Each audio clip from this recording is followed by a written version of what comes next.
let's say you have a research paper like this guy right here. And so you can see this file is also on here. So if we go into our public things, the idea being that you'll work on some research and you'll make it public at some point.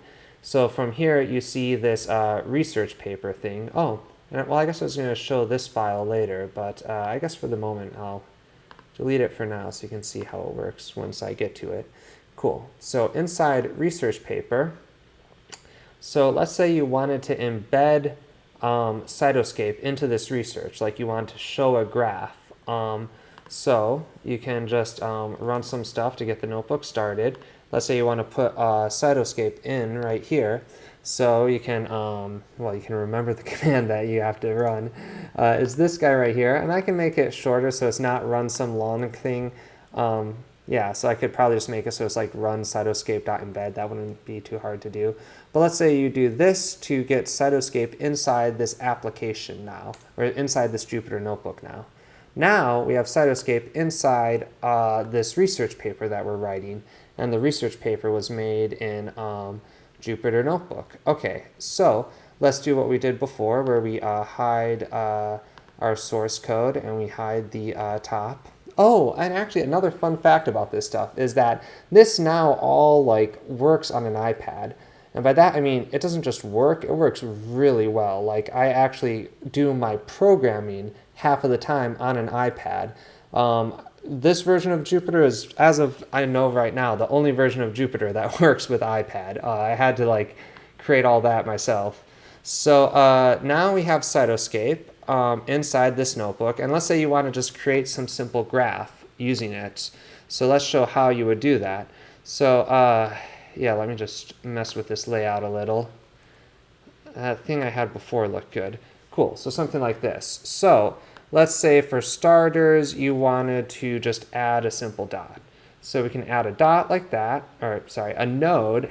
You can add a node like this. Cool. And so once you have a node, you might want to change it a little. For instance, oh, I have to select that node. So once I have it selected, I can, change the color of it. Let's say I make it blue. I can also change the shape of the node and the size, so make the node a little bigger. Let's make the size of the node. Let's see. Well, we already made the side, so let's give it a label. So let's call it like left eye, I guess, left eye. And then we can give it a type. The type can be, well, so this is me adding data into this node, basically, is what you're seeing right here. The type can be eyeball. So first I just create a body type, and then when I add it, I can now add the word eyeball. So now this is what you will see in the data set.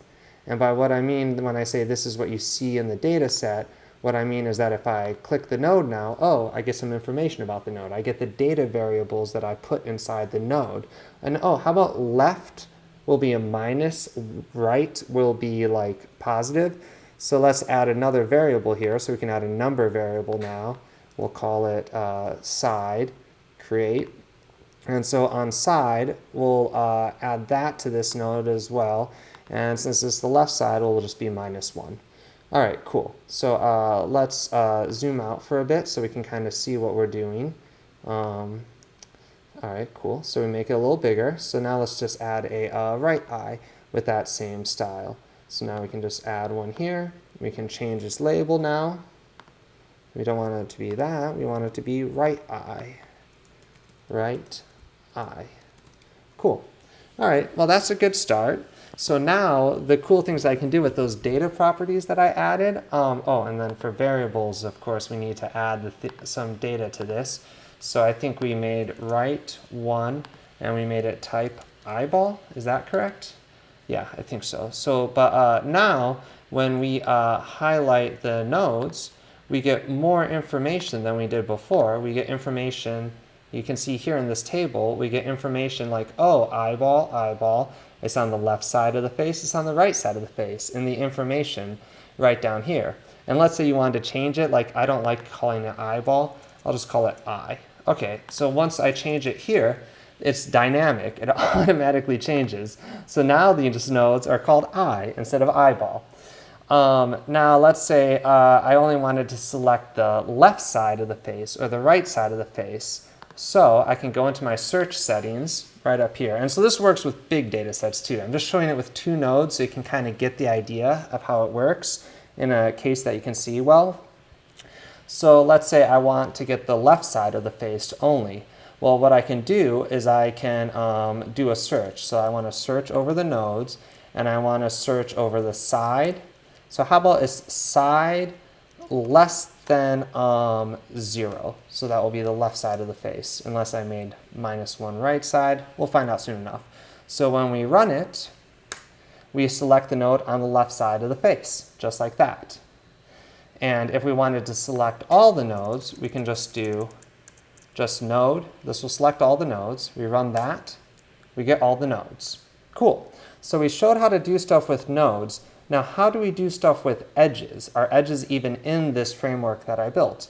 And, well, it's Cytoscape, so of course it needs some edges. So first, let's show how you add an edge. I'm going to start by just creating a different type of node. Let's make it black. Let's make it real small. We'll see why in a second. Let's also change it so that it has, what was I going to change about it? Well, I think that's really just fine for this. Maybe remove the label if it has one. I don't want it to have any labels. And variables do not automatically get added, so that's it. So we can just do a little click. Oh, and I actually made a mistake there. Okay, so now let's change it. Okay, cool. And now let's make it smaller. I guess I forgot that I have to create the node before I can change some features of it. Okay, cool. So now we have that. And now I want it to be a different shape. How about like a rectangle or something? Cool. It makes it a little smaller. All right, so now we can start adding more of these guys. There. There. And so now, cool thing, I put in a feature where if I do a double click now, I can start creating edge. So double click, double click, double click, and there we go. Let's say we want to highlight all these edges and nodes. So shift, and you go like that. Now we have highlighted all that. What do we want to say about it? Well, so we already get source target. We could add some other variable. So I can add a variable for all of these things at once. So this is all part of the nose, let's say. So let's add type for all these guys, and let's make the type nose. Perfect. So then that's all we have to do. So now when we see one of these guys in our little table view, we see nose down there. And so if we highlight all the data that we have, like so, we'll see something about the side information. We'll see type eye, type nose, and we'll see source and targets. These IDs I'm going to change later. But yeah, so this is basically the features that are in here. And now let's just try adding one more thing. Let's try putting a smile on this guy. So for a smile, what type of node would we want for that?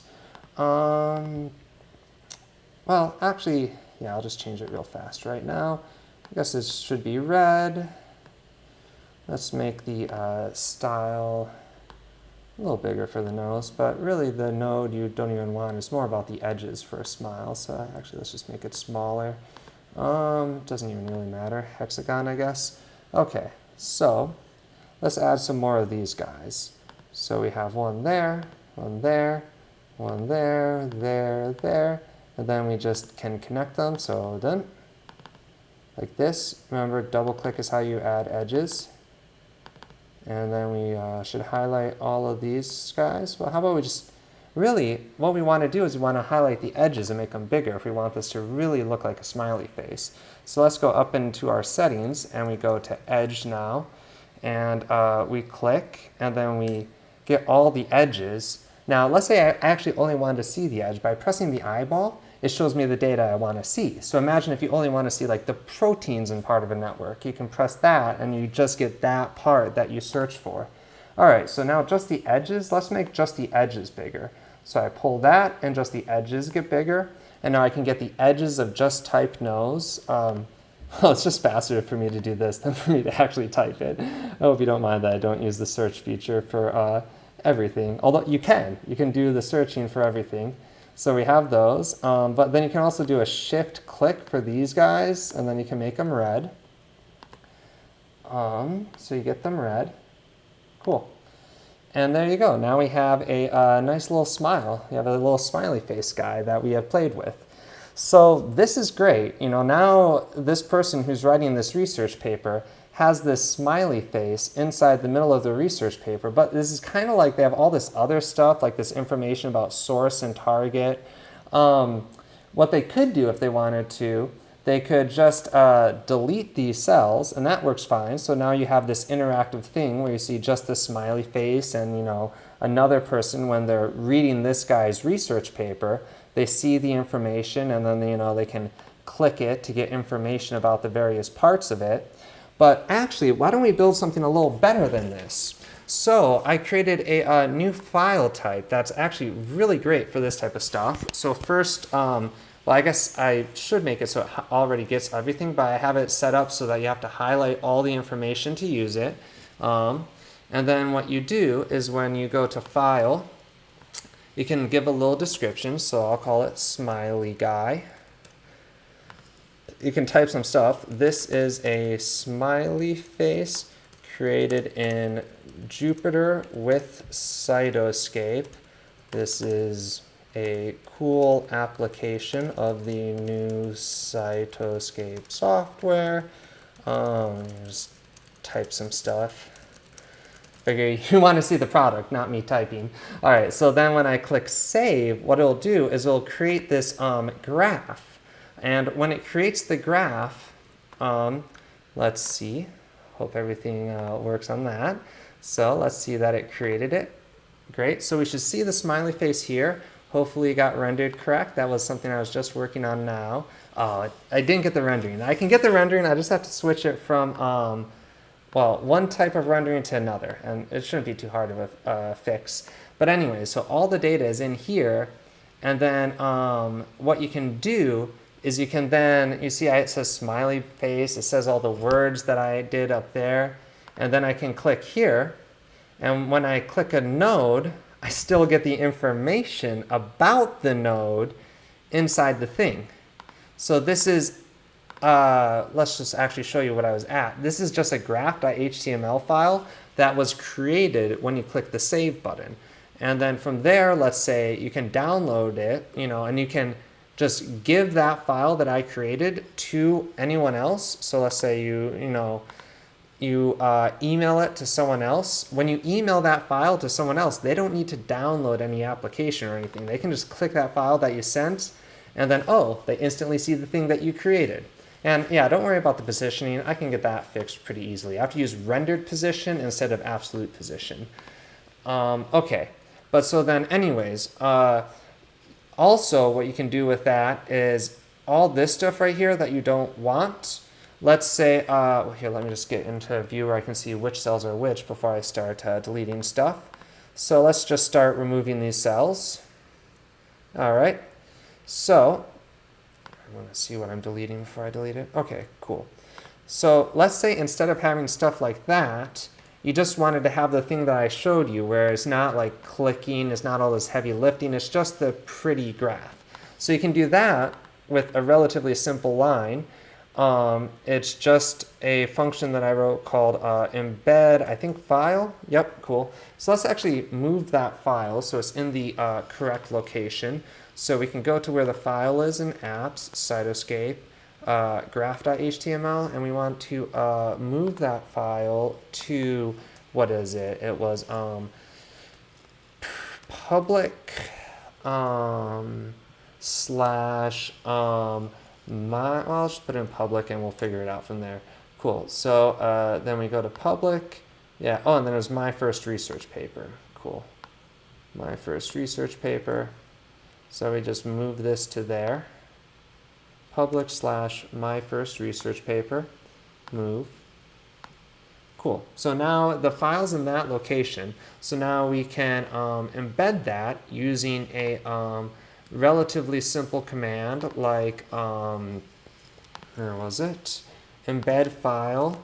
I think I called the file graph.html, if if I'm correct. Well, I guess we just run it.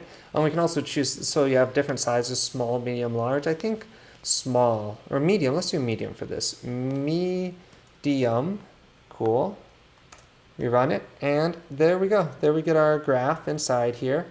And so just like before, now we have our graph, but now it's in like a nice little user-friendly view for the paper.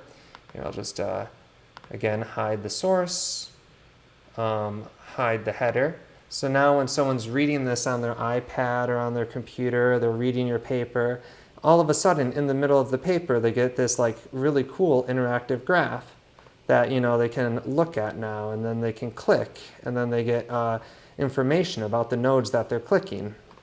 Now, another cool thing about this is that you can also put this into a PowerPoint presentation inside Jupyter just as easily. If you haven't seen Rise before, this is not anything I built. This is just relatively straightforward code. Oh, where did the heading go? Cool. So let's say we now unhide this. We go to the view of this cell, view, cell toolbar, slideshow. So we're going to put this into a slideshow, let's say. And so we want this to be one slide in our slideshow. Medium, that might be a little small. I could make it large actually for the slideshow. Why not? Large, I'll just make it medium. Don't want to change too much. Yeah, and so then if we run it like this now all of a sudden this paper that we wrote can turn all of this into a PowerPoint presentation. So you have a, let's go to the beginning of it. So you can have your paper that has, you know, information in it, blah, blah, blah, and you have your PowerPoint. Inside your PowerPoint, all of a sudden, even in your PowerPoint, you can click and you can get information about different things as you're presenting this. And then the PowerPoint is literally just the paper that you wrote minus some of the cells, you know, as how you set it up in your PowerPoint application. Yeah, and I think that kind of covers the various aspects that I've created with this software and how it can be used. Yeah, it's been really cool. And there's a lot of things you can do with it. So I hope you like it. Let me know what you think, and I'll see you later. Bye.